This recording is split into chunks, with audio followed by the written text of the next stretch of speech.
J'ai plusieurs choses, et notamment quelque chose que moi je fais tous les matins et qui m'aide beaucoup.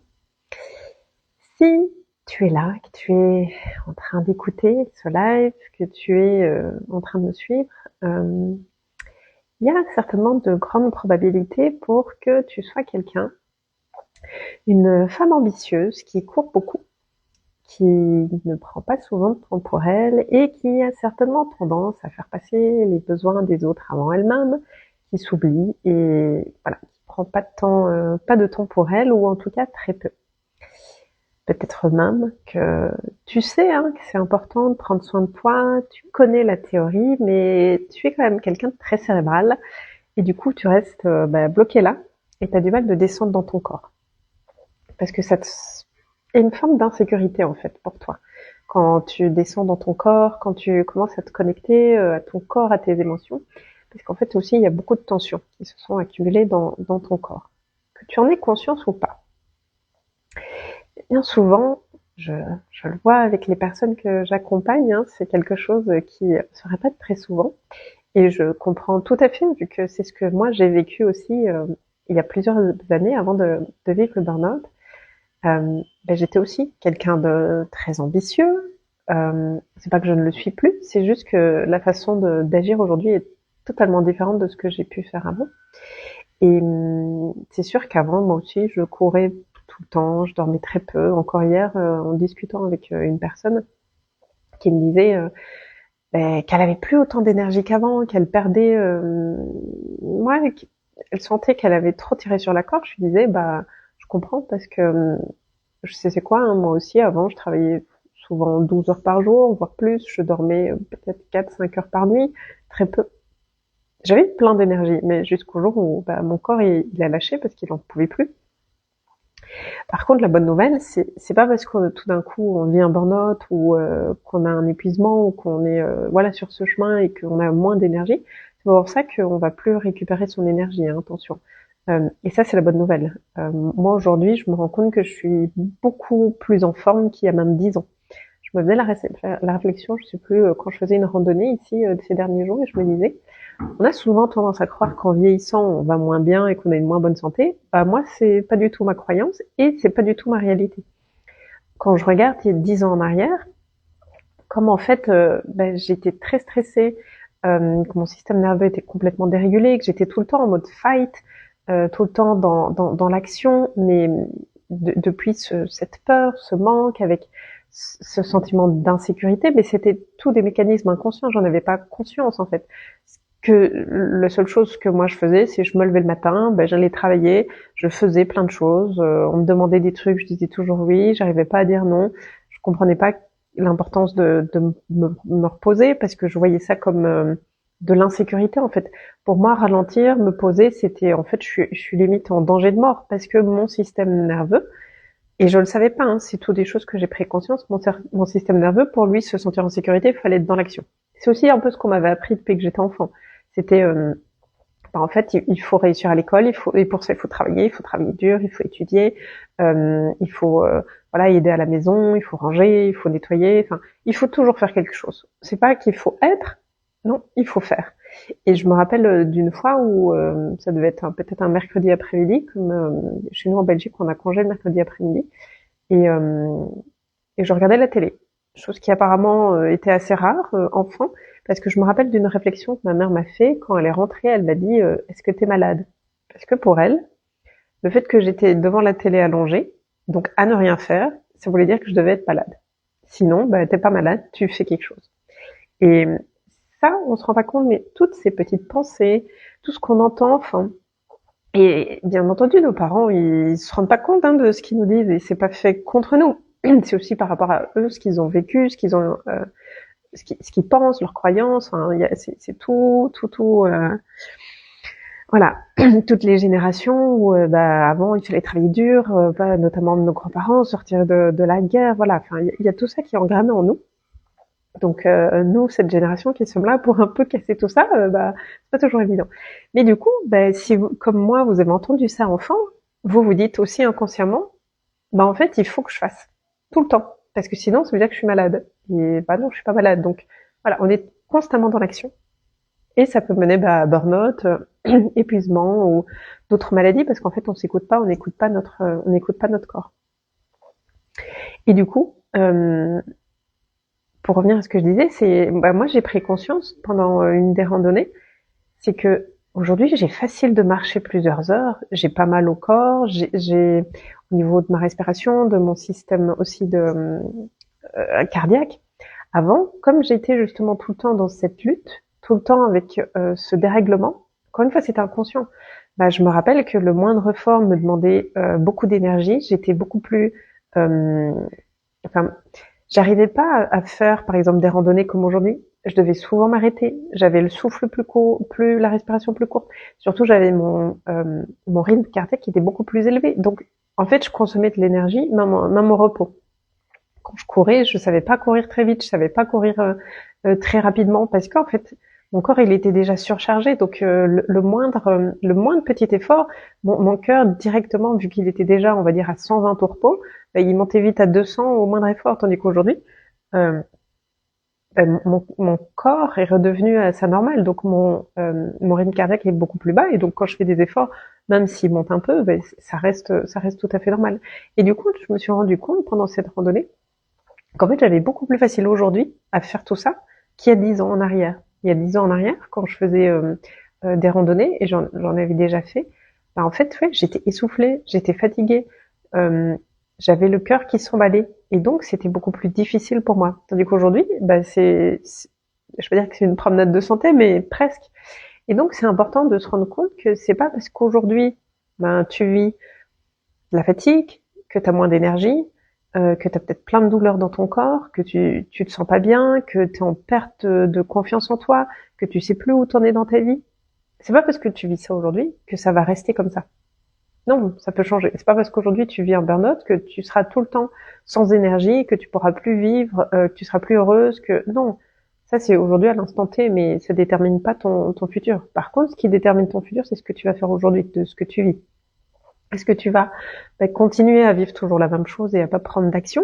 Est-ce que tu vas toujours continuer à être dans ce que moi j'appelle le métro boulot dodo, où tu te lèves le matin sans te poser de questions, tu vas travailler, tu subis ta vie, et le soir tu rentres, tu te mets devant la télé, tu regardes une série et puis tu vas te coucher, voilà. Est-ce que c'est ça que tu veux, ou est-ce que justement tu dis non, en fait j'ai vraiment l'impression que je passe à côté de ma vie, je me rends bien compte que, en discutant encore hier avec cette personne, elle me disait en fait aujourd'hui je me rends quand même compte que je suis passée à côté de mes enfants. Ils grandissaient, mais moi j'étais tellement dans mon travail que je prenais pas du temps avec eux, je les ai limite pas vus grandir. Donc là aujourd'hui elle essaye de rattraper avec un de ses enfants. Et toutes ces années, là, elles sont perdues et elle pourra plus les rattraper. Et c'est la même chose pour toi, que ce soit avec tes enfants, avec peut-être ton compagnon, ton mari, ta famille, tes amis, mais aussi toi, ton corps, toutes les expériences que tu peux vivre, les voyages peut-être que tu t'empêches de vivre. Tout ça, c'est des choix. Est-ce qu'aujourd'hui, comment, voilà, qu'est-ce que tu as envie de vivre, j'ai envie de dire, tu vois. Alors bien sûr, c'est pas pour ça que qu'on n'a pas des choses à faire. Enfin, moi là, je suis ici aux Açores, c'est pas pour ça que je vais randonner tous les jours, parce que j'ai aussi des choses à faire. Mais c'est aussi de se rendre compte de, c'est pas parce qu'aujourd'hui je vais pas randonner, enfin c'est pas grave. Je pourrais aller le faire demain, je pourrais le faire après-demain. C'est des choix, mais par contre c'est des choix que je fais en conscience. Aujourd'hui, je décide que non, aujourd'hui, voilà, j'ai décidé finalement que j'allais pas aller faire de randonnée, que j'allais plutôt travailler, développer des choses, et aussi voilà, m'est venu de faire un live. C'est un choix. C'est pas que je me suis levée ce matin et que je me suis dit il faut absolument, non, j'ai décidé, ok, aujourd'hui c'est ça qui est le plus aligné. Et du coup, par rapport à tout ce que tu peux vivre et tout ce que j'ai déjà du coup décrit dans cette première partie, moi une des choses qui m'aide beaucoup et qui m'a beaucoup aidée et que je vois qui me fait encore du bien aujourd'hui, c'est pour ça que je continue à le faire et que je vois aussi les résultats sur les personnes que j'accompagne, c'est notamment quand moi je me lève le matin, je vais me faire une séance de yoga. Je sais on parle beaucoup de yoga, mais que ça soit du yoga ou des étirements. Pourquoi? Parce que dans ton corps, tu stockes des choses, tu stockes des mémoires. Comme je te disais, juste avant, par exemple, cette phrase que ma mère m'a dit quand je regardais la télé, elle me demandait si j'étais malade, ça s'est imprimé en moi. Inconsciemment, bien entendu. Mais tout ça fait que au fur et à mesure que tu grandis, tu commences à accumuler des choses en toi. Et c'est inconscient. C'est ce qu'on appelle, entre autres, les mémoires cellulaires. Et tout ça va faire qu'aujourd'hui, tu vas agir et réagir de certaines façons. C'est pour ça que, en fonction de, encore une fois, hein, si on t'a dit ça, tu vas être tout le temps dans l'action et tu vas jamais te reposer. Et en fait, au fur et à mesure de ta vie, tu accumules. Tu accumules ces mémoires, mais aussi tu accumules des tensions. Souvent, toi qui m'écoutes, certainement que tu gères tout toute seule, ou en tout cas beaucoup de choses, que tu as du mal de demander de l'aide, que tu as du mal. Voilà, quand tu aurais besoin, mais tu t'arrives pas à faire confiance aux gens aussi. Donc, même si, imaginons, tu vas demander quelque chose à ton compagnon, mais il fait pas aussi vite que tu veux, ou il fait pas comme tu veux, donc finalement tu vas le faire toi-même, donc finalement tu vas plus jamais rien lui demander parce que tu te dis que c'est jamais fait comme toi t'as envie. Du coup, tu fais toi plein de choses, et donc tu as beaucoup de responsabilités. Et ça, souvent, tu le sens dans tes épaules, souvent les épaules tendues. T'as certainement souvent très mal à la nuque, mal à la tête. En plus, t'es souvent dans ta tête, donc ta tête elle surchauffe, donc mal de tête c'est quand même souvent courant. Tu peux aussi avoir parfois, tu vois, mal au ventre parce que il y a des choses que t'oses pas dire, il y a des paroles que t'oses pas exprimer. Ça peut être aussi toutes les émotions que tu refoules parce que comme t'es tout le temps dans ta tête, t'es complètement déconnecté de ton corps et donc tu sais même pas ce que tu ressens vraiment. D'ailleurs, toutes les douleurs là que je te décris, ça tombe, tu en as même pas conscience. Moi, je me rappelle, avant le burn-out, j'ai eu des mois durant lesquels j'avais mal à la tête tous les jours, j'en prenais même pas vraiment conscience. À partir du moment où le médecin, la neurologue m'a dit qu'il fallait que j'écrive, que j'ai pris conscience, parce que je devais écrire, que j'avais mal à la tête tous les jours, plusieurs fois par jour.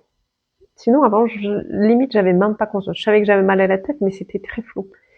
Il a vraiment fallu que je prenne ce temps d'écrire dans un carnet pour me rendre compte à quel point j'allais mal et à quel point j'avais mal à la tête. Donc, ce que je voudrais là que tu fasses aussi, c'est que tu commences un peu à scanner ton corps. Et je vais te proposer aussi après une petite pratique pour aller voir. Parce que il y a de grandes choses que t'aies plusieurs de ces douleurs, mais que voilà, que t'en es même pas consciente. Et ce que tu peux aussi avoir, parce que ça aussi je le remarque souvent, c'est ce qu'on appelle les kilos émotionnels, tu vois, où tu trouves que souvent c'est dans le ventre en plus que ça se met. Et t'as déjà essayé des régimes, t'as déjà essayé de faire attention à ce que tu manges, de faire du sport, et ça te frustre parce que tu vois bien que malgré tous tes efforts, t'arrives pas à perdre ce qui est là dans ton ventre, et ça commence vraiment à t'énerver. Et ça aussi, c'est toutes ces émotions en fait que tu stockes et qui sont bloquées là.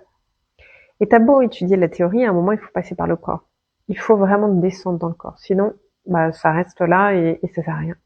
Et la théorie, tu la connais. Parce que je suis sûre que tu as déjà fait plein de programmes, certainement même peut-être plein de programmes en ligne. Et ce qui se passe, c'est un moment, ben justement, comme tu es dans cette course à plein de choses, en fait, tu commences à t'inscrire dans un programme, tu vas faire peut-être les 10 premiers pourcents, et puis après, comme il n'y a pas non plus de suivi, ben hop, tu décroches. Et donc tu dis que ça ne marche pas. Et puis tu vas voir une autre pub passer, ça t'appelle parce que tu veux vraiment le résultat, tu vas t'inscrire, et à nouveau, tu vas peut-être faire 1, 2, 3 vidéos, et puis hop, tu vas laisser tomber. Et donc, tu répètes à chaque fois ce schéma. Et donc, tu te dis que tu as un problème, et ça te frustre encore plus. Je sais pas si ça te parle, mais je remarque que c'est des choses qui arrivent très, très, très, très, très souvent. Voilà, dans les personnes que j'accompagne, ou même, voilà, quand je discute avec certaines personnes, ou quand je vois voilà, dans des groupes, les gens parfois qui demandent de l'aide ou quoi, c'est vraiment des schémas qui se répètent chez beaucoup de monde. Et donc, une des choses, moi, que je trouve qui m'aide beaucoup, et c'est bien sûr pas que ça, mais quelque chose que ça tu peux faire toi-même toute seule, c'est moi, le matin, quand je me lève, je fais du yoga. Pourquoi? Et pourquoi le matin? Parce que si tu ne le fais pas dès que tu te lèves, tu vas rentrer dans ta roue du hamster et tu vas faire toutes ces choses que tu dois faire, t'occuper de tes enfants, t'occuper peut-être de ton mari, de ton travail, de ta maison, de tes courses, enfin, on sait que tu as plein de choses à faire. Et toi, tu vas pas penser à toi. Donc c'est pour ça que c'est important de le faire dès que tu te lèves. Parce que, j'ai envie de dire, au moins c'est fait. Et le but, c'est pas de te remettre une charge en plus. Le but, c'est de faire ça parce que ça va t'aider à te sentir mieux. La façon dont tu commences ta journée va déterminer aussi l'énergie dans laquelle tu vas être et donc comment va se passer ta journée. Si tu commences ta journée en étant déjà stressé, en courant tout le temps, directement, dès que tu te lèves, c'est je me lève, je m'habille en 4e vitesse, je prends vite mon café, parce qu'en même temps, je dois faire les tartines des enfants et me dépêcher pour qu'ils soient prêts. En fait, tu es déjà dans une énergie de stress et de te dépêcher, et toute ta journée va être comme ça. Et donc, tu vas arriver en fin de journée, tu vas être épuisé. Parce que toute ta journée, tu auras été sur le stress. Et donc, au soir, tout ce que tu as envie, tellement tu es épuisé, tu as juste envie de t'allonger sur ton canapé, comme je te disais au début, tu regardes ta série, mais voilà. Tu n'auras pas envie de faire ces exercices. Pourtant, c'est ça qui te ferait du bien. Tandis que si tu le fais dès le matin, déjà, j'ai envie de dire, dans ton agenda, c'est fait, entre guillemets, tu vois. Et tu peux pas te laisser distraire par les autres choses parce que c'est par ça que tu commences. Et du coup, la façon dont tu vas commencer ta journée, elle va être totalement différente. Parce que tu vas commencer en étant connecté à toi, en prenant du temps pour toi et en ralentissant. Donc déjà, la façon dont tu vas commencer ta journée va être différente, et donc la façon dont après tu vas dérouler ta journée va aussi être différente. En plus, quand tu fais du yoga ou des étirements, tu viens te connecter à ton corps. Et tu viens commencer à relâcher toutes les tensions qui sont présentes dans ton corps. C'est pas qu'une seule séance. Il en faut, c'est pour ça que, idéalement, c'est à faire tous les jours, tous les matins. Et tu vas commencer aussi à libérer toutes ces mémoires cellulaires que je t'ai parlé au début du live. Et donc, tu vas voir, ton corps va commencer aussi à bouger, à réagir. Ça va peut-être arriver que tu vas commencer à bâiller. Moi, j'ai comme ça notamment une personne que j'accompagne, elle me dit, moi, dès que je commence à faire des étirements, je commence à bâiller parce que c'est mon corps qui se relâche en fait. Et donc, ça prouve qu'elle est en train de libérer. Et là, elle me disait récemment, suite à notre travail qu'on fait ensemble, elle me dit, tiens, j'ai remarqué, je bâille moins, comme si justement j'ai moins à libérer, vu déjà tout ce qu'on a libéré aussi ensemble pendant les séances. Parce que ton corps, il a besoin de libérer. Et donc, tu vas voir, il émet des signes, que ce soit via les bâillements, ça peut être, moi souvent je rote, c'est pas très, glorieux, mais c'est comme ça. Tu peux aussi avoir des larmes qui coulent, ça peut être aussi ton corps qui tremble, parce que il est en train d'évacuer. Et c'est bon signe parce que ça veut vraiment dire que tu es en train, d'évacuer. Après, t'es pas obligé de faire 40 minutes de yoga, hein, mais déjà, si tous les matins, tu pouvais déjà te prendre 5 à 10 minutes pour, tu vois, t'étirer, être dans ton corps, présent à toi, ralentir, tu vas voir, ça va faire une différence. Maintenant, c'est encore une fois, il faut être constant. C'est comme tu prends ta douche tous les jours. C'est pas que t'es propre une fois et puis t'es propre pour toute la vie. C'est la même chose pour l'énergétique, les émotions, ton corps, c'est la même chose. Donc, idéalement, c'est de faire ça tous les matins. Et tu vas voir. Premier jour, peut-être que ça va être un peu plus difficile. Deuxième jour, encore. Et puis, tu vas voir, ça va devenir une habitude. Et en fait, tu vas te rendre compte, au bout d'un moment, que tu peux plus t'en passer parce que tu vas te rendre compte à quel point ça te fait du bien. Moi, je le vois, je le fais tous les jours. Et c'est très rare quand je le fais pas. Mais ça peut m'arriver, si j'ai un rendez-vous, par exemple, plus tôt le matin et que j'ai pas eu le temps de le faire, c'est pas grave si j'ai pas fait pendant un jour, hein. Mais tout de suite, je sens qu'aujourd'hui, je l'ai pas fait. Et je sens, en fait, à quel point ça me fait du bien. C'est pour ça que je continue à le faire. Après, tu verras, à toi de tester. Et du coup, ce que là, je vais t'inviter, c'est à prendre conscience des tensions qui sont présentes dans ton corps, là, maintenant.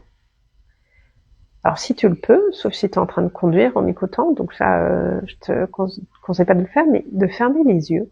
On va prendre quelques instants là pour fermer les yeux et de scanner ton corps. Vraiment.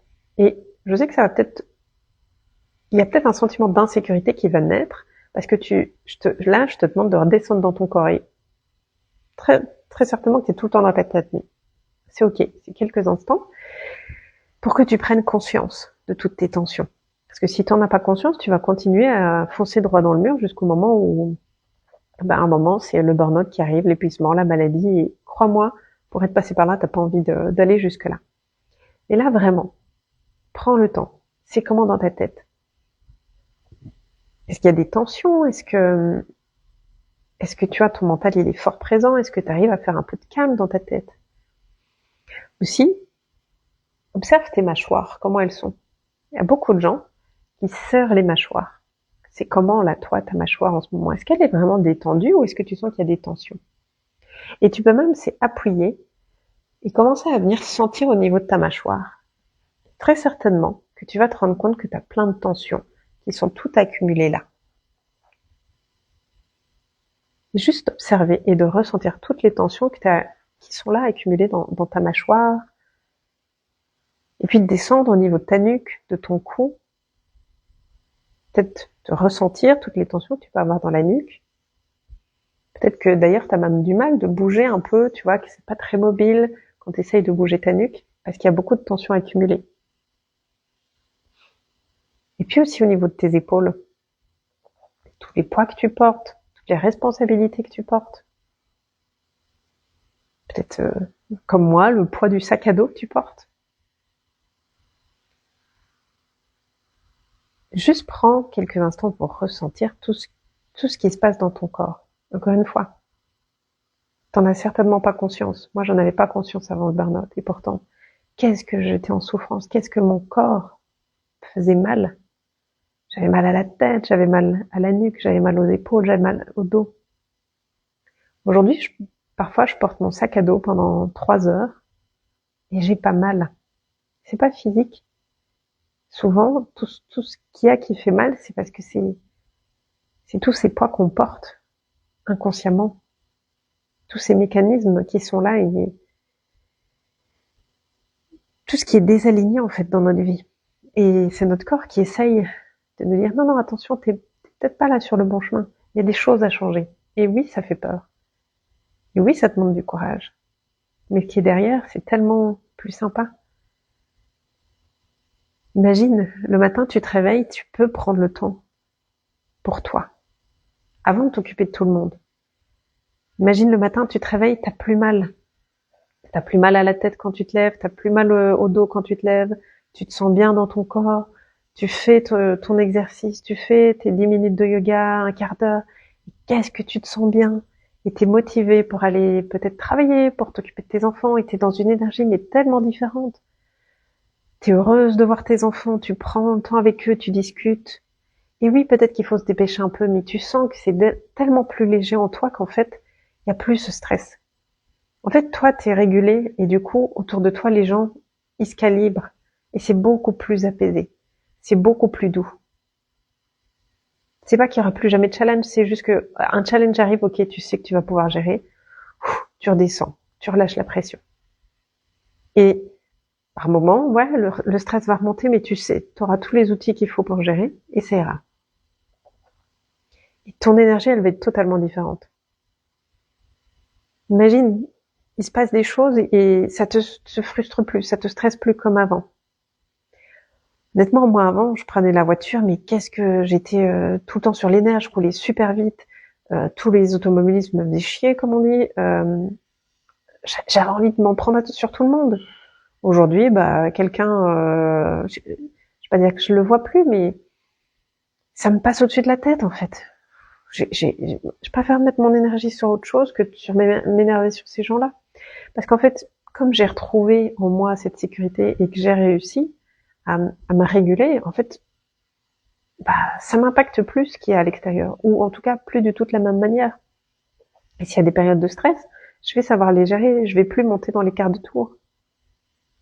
Imagine que tu peux, toi aussi vivre ça. C'est pas parce que moi je l'ai vécu que c'est juste moi, non, il y a plein de monde. Encore une personne que j'accompagne, elle me disait, là elle avait eu une réunion où ça a été hyper stressant. Avant, comme elle commençait sa journée stressée, dès qu'elle montait, en fait, dès qu'elle se levait, elle était stressée, elle montait dans la voiture, elle était stressée, elle passait toute sa journée stressée au travail, et donc si en plus il y avait une réunion stressante, eh ben, c'était la fin du monde, elle n'arrivait pas à gérer, elle faisait plein d'erreurs, elle avait des trous de mémoire, et du coup, ça la stressait encore plus. C'est vraiment l'effet boule de neige, mais voilà, le hamster qui se mord la queue, et du coup, son stress ne faisait qu'augmenter. Là, elle m'a dit, en fait, là, il y a eu une réunion stressante, mais comme je suis déjà, en fait, vachement moins stressée, déjà, maintenant, le matin, je prends le temps. Donc, quand j'arrive au boulot, je suis pas stressée. Quand il y a quelque chose, quelqu'un qui me dit quelque chose, j'ai bien compris que ça n'a pas à voir avec moi, c'est la personne qui, voilà, ok, je peux ressentir, déjà, j'ai compris que, en fait, je ressens elle ce qu'elle est en train de ressentir, mais c'est pas pour ça que ça m'appartient à moi. Donc déjà, je peux mettre une distance entre le message qu'elle me dit. Je prends plus tout personnellement. Et puis, là, avec cette réunion, en fait, elle me disait, comme déjà, je suis beaucoup moins stressée, quand c'est arrivé ce pic de stress, j'étais beaucoup moins stressée qu'avant. Et en plus, j'ai des outils pour pouvoir relâcher la pression au fur et à mesure et donc Quand je trouvais que le stress était un peu trop, hop, je prenais une pause, je soufflais, et j'arrivais à refaire descendre mon stress. Et elle me dit, en fait, ça change sa vie, ça change son quotidien. Et aussi, ben, comme elle est différente, les gens agissent différemment avec elle. Même avec ses enfants. Elle me disait, il y a des choses que je ressens beaucoup plus d'amour pour eux, du coup, eux m'en donnent en retour. Et c'est même pas que je cherche à avoir de l'amour.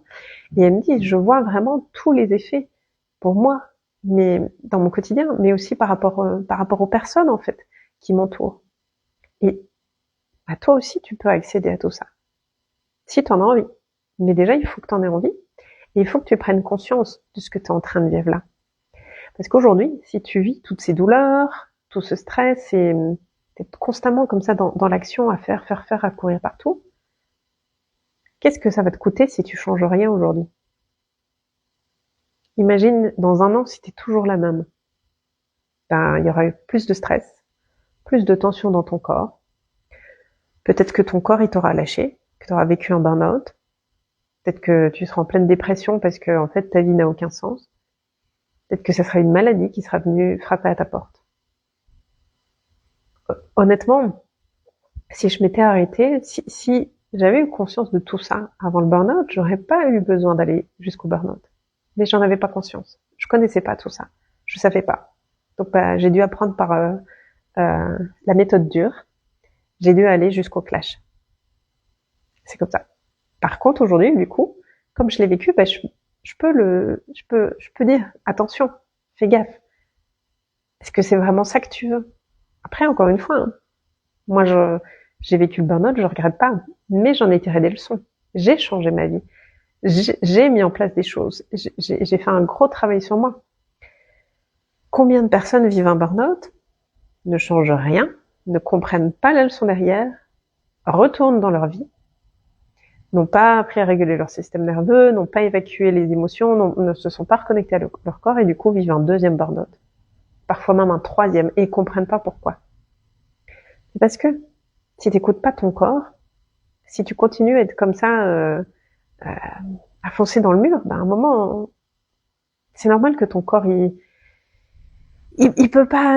pourra pas tenir comme ça indéfiniment, tu vois. Et donc voilà, à un moment il faut prendre, il faut décider. Qu'est-ce que tu as envie? Est-ce que tu as envie de continuer comme ça, à être stressé, à passer à côté de ta vie, à jamais prendre de temps pour toi, à être complètement déconnecté de ton corps et juste dans ta tête? Ou est-ce que tu as envie de justement pouvoir ralentir, te sentir en sécurité, pouvoir apprécier ta vie, apprécier la relation avec tes enfants, avec peut-être ta famille, ton conjoint, peut-être même découvrir de nouvelles passions. Parce que bien souvent, quand on est comme ça, constamment en train de courir dans notre quotidien, eh bien, et en plus, qu'on fait passer tout le monde avant tout le monde, je le vois aussi avec les femmes que j'accompagne, elles savent plus ce qui leur fait vibrer, elles savent plus c'est quoi leur passion. Elles éprouvent même plus de plaisir. Et quand je dis plaisir, c'est pas que le plaisir sexuel, c'est le plaisir sous toutes ses formes. Parce que le plaisir passe par le corps. Et comme tu es constamment dans ta tête, tu peux plus ressentir de plaisir. Parce que tu es déconnecté de ton corps. Alors qu'est-ce que tu as envie de vivre? Qu'est-ce que tu as envie de ressentir aujourd'hui? C'est quoi tes passions? C'est quoi tes rêves? Et pour ça, il faut te reconnecter à toi. Alors, tu as le choix. Tu continues, comme aujourd'hui. Tu continues le stress, les douleurs. Tu continues à faire passer tout le monde avant toi. Et tu verras ce qui arrive, mais je pense que ça peut faire mal. Ou tu décides qu'aujourd'hui, c'est le jour où tu vas changer les choses, où tu vas prendre soin de toi, où tu vas commencer à faire ces 5-10 minutes tous les matins pour toi, pour t'étirer, pour ton corps. Où tu vas te dire, ok, là je vais changer. Je prends cette décision pour moi. Je prends cette décision aussi pour mes enfants, pour ma famille, parce que je sais qu'en prenant soin de moi, ça va impacter tout le monde de manière positive. Et je vais leur montrer aussi l'exemple. Car si aujourd'hui tu es toujours stressé, bah, tous les gens autour de toi risquent d'être stressés, parce que c'est ce qu'on appelle la corrégulation, et bah, ils vont finir stressés. Si t'as pas envie que tes enfants finissent stressés, bah, ça serait bien aussi de, du coup, changer. Du coup, si t'es prête à aller plus loin, Si tu es prête à te dire, ok, faire ces 5-10 minutes d'étirement, c'est bien, mais je me connais toute seule, je risque de pas tenir très longtemps. Et ben c'est là que j'interviens. C'est là que moi je peux t'accompagner. C'est là où moi je vais pouvoir te guider. C'est là où moi je vais pouvoir t'aider à aller plus loin, à t'aider à retrouver cette sécurité, à te reconnecter à ton corps. Et tu as 2 moyens de le faire. Soit tu me rejoins lors des prochaines retraites, qui sont ici à São Miguel au mois de juin. Si c'est pas possible pour toi de te déplacer, ce que je peux comprendre, surtout que c'est peut-être un peu court en temps, eh bien, je t'invite à me rejoindre dans mon accompagnement de l'appel de l'âme. Et là, c'est 6 mois qu'on va faire ensemble. Et avant, je le faisais que en groupe. Et là, j'ai décidé aussi d'ouvrir des places justement en one-on-one, parce que je me rends compte qu'il y a beaucoup de gens qui ont besoin de ce soutien toutes les semaines, qui, si elles sont un peu livrées à elles-mêmes, ben, elles décrochent. Tandis que là, justement, comme on s'appelle toutes les semaines, il y a ce suivi. En plus, du coup, c'est personnalisé. C'est vraiment pendant 6 mois, je t'accompagne. Je t'aide à libérer au niveau de ton corps, les mémoires cellulaires. Enfin, il y a un gros travail qui se fait. Et en plus, du coup, tu es suivi. Si c'est ça qui te parle, eh bien, tu peux m'écrire. J'ai 3 places d'ouvertes. Parce que mon but, c'est pas d'en avoir plein. Le but, c'est vraiment d'être là, présente, et d'offrir le meilleur. Donc, le but, c'est pas d'en avoir des centaines. Vraiment de pouvoir offrir la meilleure expérience, customisée, personnalisée, par rapport à ce que toi tu vis, par rapport à tes attentes. Même si tu vas voir, il y a un canevas qui est là, où par rapport à justement tout ce que j'ai vécu, je vois bien qu'il y a des étapes que c'est important de passer, où c'est important de aller faire tout un travail mental, mais après de descendre dans le corps et puis de passer aussi au côté plus tout ce qui touche à l'âme, à l'intuition. Il y a vraiment tout un fil conducteur, et en même temps, du coup, quand c'est en one-on-one, à chaque séance, on vient voir par rapport à ce que toi tu vis, par rapport à ce que toi tu as besoin à ce moment-là. Je te mets toutes les infos en commentaire, et je me réjouis de la décision que tu prends aujourd'hui, et elle te revient. Et que si tu as envie d'aller plus loin, je me réjouis de t'accompagner d'une manière ou d'une autre. En tout cas, prends soin de toi. Fais au moins ces 5-10 minutes d'étirement tous les matins pour déjà commencer ta journée avec une autre énergie, faire de la place dans ton corps, te sentir mieux dans ton corps. Et encore une fois, je veux dire en conclusion, peu importe ce que tu vis aujourd'hui, c'est pas pour ça que c'est ton futur. Il y a 10 ans, moi d'il y a 10 ans, elle avait du mal de randonner, elle était fatiguée, elle avait son cœur qui était vraiment qui dépassait les 200, c'était compliqué de faire une randonnée. 10 ans plus tard, je me sens mieux, je me sens plus jeune, même dans mon corps est mieux, je suis en meilleure santé et en meilleure forme physique. Donc non, vieillir, c'est pas d'office qu'on va moins bien, mais ça prend des décisions, ça prend des actions et ça prend des choix. Alors à toi de choisir. Je te souhaite une belle journée et je te dis à très vite.